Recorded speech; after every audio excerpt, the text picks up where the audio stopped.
Hi, Heather from eSpatial here. Today I'm going to show you how to make heat maps. We'll look at both a hotspot and regional heat map, but let's start off with the hotspot heat map. To get started, you would upload your data. That can be either a CSV or Excel file. If you're connected to our Salesforce platform, you can also pull your data from there. I uploaded a data set earlier, so we're just going to use that in the library. We're just going to select customers here and add it to the map. And hit return to map. So hotspot heat maps actually don't use any boundaries. So we can go ahead and go straight into the style menu. And turn on heat map at the bottom. There are a lot of options here to customize your heat map. You can change the color, you can change the benchmarks, the transparency. You can also select the column from your spreadsheet that you want to use for your heat map.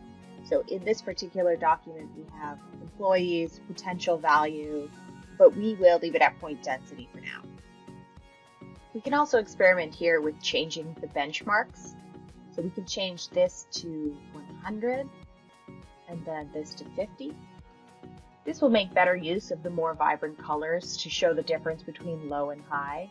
You can also change the transparency, so if you have a data set underneath your heat map, you'll be able to see those points better. So I'll just zoom in here so you can get a better look. This is your hotspot heat map. Once you're done, you just hit save and then exit style. And then if you want to keep your heat map, you can just hit save, save as, or you can even discard if you want to start again. We'll discard for now because we want to go ahead and make our regional heat map. So we're going to go in and add our customer data set. It's the same one that we used the first time. And with regional heat maps, they do require a boundary. So we're going to go into the eSpatial data store and select US state boundary data set. This could be anything from states right down to zip codes, but for now we'll just start with US states. And return to map.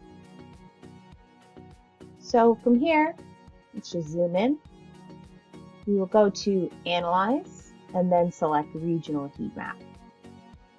The first thing to do is select your data set that you've already uploaded. In this case, that's customers, and the boundaries that you want to base it on, which is US states. We'll just hit complete and wait for it to analyze.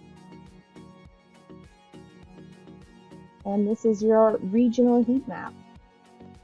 This is based on the number of accounts in each region. You can also turn off the actual pins so you can see the heat map a little better. You can change what the heat map is based on. So you could do number of employees, potential value, basically any of the fields that were in your spreadsheet. You can also change the styling here. So you just go and click the Style button and then go into the Color by Value tab. And this will give you the chance to change all the colors as well as the benchmarks for your regional heat map. You can also add labels to your regional heat map over on the Labeling tab. There are a variety of ways to customize the look, and you can also choose what you would like to display. We'll just leave that for now and hit save and then exit style. And that is your finalized regional heat map, which you can save, save as, discard, and share with your team.